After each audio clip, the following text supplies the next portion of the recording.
What the hell? Why the Russians blow up my fence for? Eh? Supposed to be bombing the Ukraine, not Ukraine.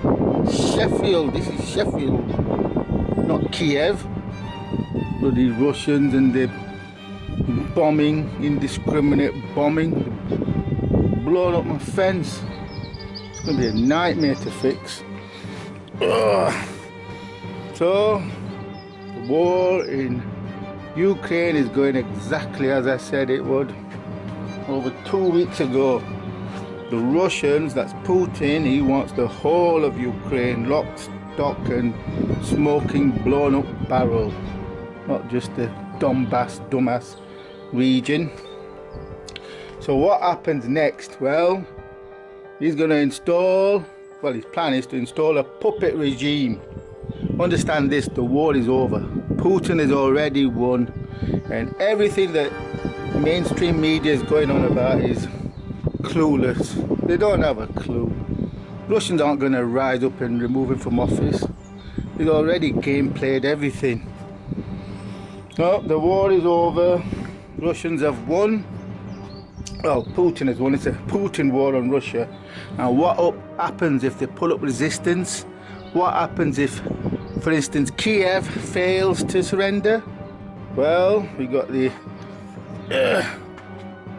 example of Chechnya. What Putin did in Chechnya, eh? Have you forgotten? He razed the capital to the ground, destroyed it completely. Even worse devastation than this. This is going to be a nightmare. Where do I start? Oh, bloody hell, this fence, where's the bomb? Why did you bomb my fence for, you bloody Putin? Eh? This is UK, not Ukraine. So, Chechnya is the game plan for Ukraine if they don't surrender. Yeah, MSM is clueless. And if you think you're safe in Britain, well, clearly you're not. Look at my fence, what happened there? But seriously, guys, the cyber war's coming to your computer screen. Yeah, anyone that pees Putin off is going to be on the end of a cyber attack. Not a small scale one, bringing the banking system down. Yeah, banks down, infrastructure. That's your World War III consequences. And Putin sending a message to the Baltic states. This is what happens. This is what you're going to be next. Yeah, after he's digested Ukraine, is going to be massing tanks on the Baltic state borders. And he also sends a message to former republics like Kazakhstan and Uzbekistan. You even think about joining NATO, you're dead meat. I'm gonna have to. Alright, we can look at this. What the hell happened there? Oh, where do I even begin? Okay, so that's screwed in there. Good. Yeah, let's put those, remove that first. So, yeah, Ukraine's lost. I know they're putting up a brave fight, but they are lost. They've lost the war. They've got no chance. And, you know, Chechnya shows how far Putin will go. And then we have his best buddy in China, in the Asia, Xi Jinping, the other tin pot dictator. What do you think he's gonna do, eh? Well, watch my earlier video, what he's planning for Taiwan. You know, all these dictatorships around the world, anyone with grievances are gonna use Putin's war in Europe as an opportunity to start their own. You know, you got the Middle East hot potato, you got Israel that's eager to snatch chunks of neighbouring lands again, like Lebanon and Syria. They're going to march the tanks and then grab a chunk of those, just as they did. In fact, they've carved out a 30-mile zone in Syria. What a bunch of, all on the backs of gobbledygook, ancient gobbledygook.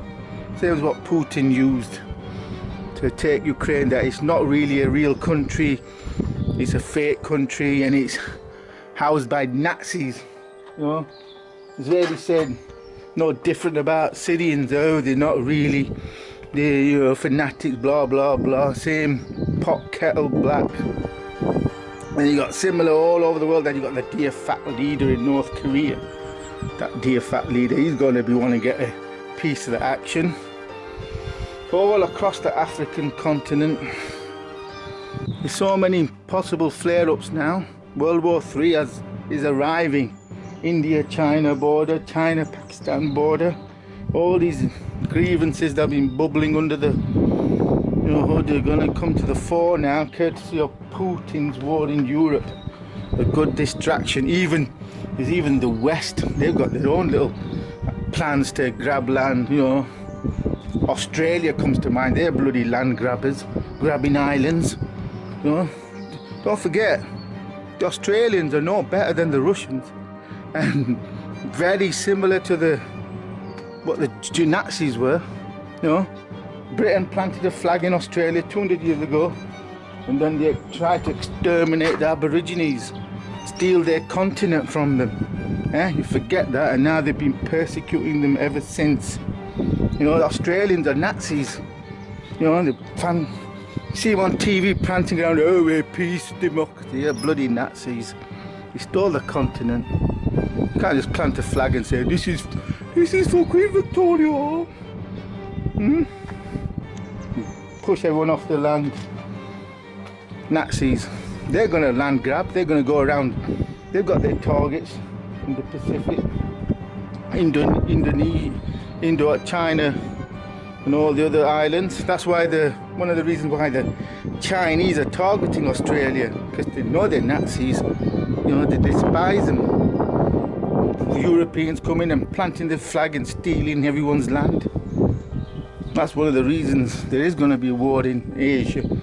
Taiwan's at the top of China's list, but they're building the islands to give them foothold deeper into the south. They're going to try and take Australia eventually, China. Yeah, so there's Taiwan, and there's a message from Putin. Yeah, what about sanctions? They were a big fat joke. They're not going to do nothing. Sanctions aren't going to do nothing. Not when Russia's got the best buddy in China. Yeah? They're not buy anything from the US. They buy it direct from China. They'll sell them the oil and gas and get all the goods and services they need. They don't even need to transact in dollars or sterling. They transact in rubles and yuan, Chinese yuan. Oh, so what can save the world from Putin? Not going to be NATO. They're bloody hiding behind the skirts. They're not going to risk a nuclear exchange from an angry Putin. No. So what can save the world from Putin? Stop him from blowing up more fences. This is a nightmare. This fence weighs more than it looks. What can save him? Well, a bodyguard popping a bullet. Yeah, that's the only thing. Russians removing him from office. Not the people in the street, they got no chance, but someone close. A coup, something like that can save the world from Putin and World War III that we're on. God, this is a nightmare. I don't know where to start. I'll start with this. Yeah. Bloody Russians bombing my fence. Yeah. Ukraine, not Ukraine. Ukraine, eh? Did you get your targeting off? Anyway, do subscribe for new videos ahead of the curve. I'll tell you what's going to happen before it happens. And I am profiting from the war, I have to say. I shorted GRS, that's JP Morgan Russian Investment Trust, into the Thursday's panic, and I had limit orders to buy all the way down to £3.30, and they were all triggered down to £3.92. Yeah, as this chart illustrates. So I am profiting from the war. I'm a war profiteer. You know, as my previous video illustrated, well, what I was going to do. I told you I was going to buy GRS, and I also bought a crashed bank as well. on Thursday. Sabre Bank 80% crash in one day. I couldn't resist that. £2 what 50 it was. It's already up. I think about £4 when I last looked at it. I might even sell it. Although it's hard to buy now, you have to use a specialized platform.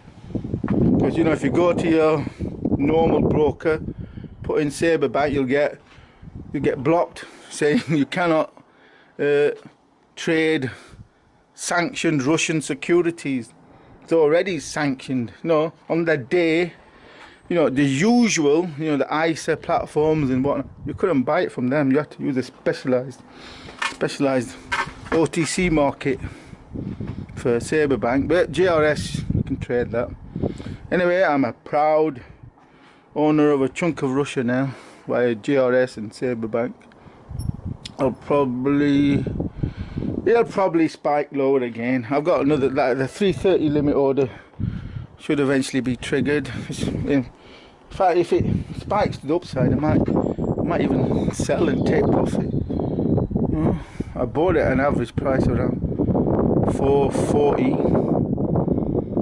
and it's already at 492. If it goes to something like say 662, I'll just take my profit and look to put more limit orders in. Anyway, subscribe for new ahead of the curve videos. You know, I've been trading markets for over 35 years. I know what I'm doing. Even traded the 1987 stock market crash and beat it. Yeah, who do you know who beat the 1987 crash? Nobody. That's the end of this video. I've got a lot of work to do. Oh my god, it's cold. My hands are frozen already. Not even done anything yet. This is going to be a pain in the butt. Why did you bomb my fence for? Eh? What did you bomb my fence for, Putin? You're supposed to be bombing Ukraine, not UK rain. Yeah, you got your targeting. You need to adjust the targeting parameters a little.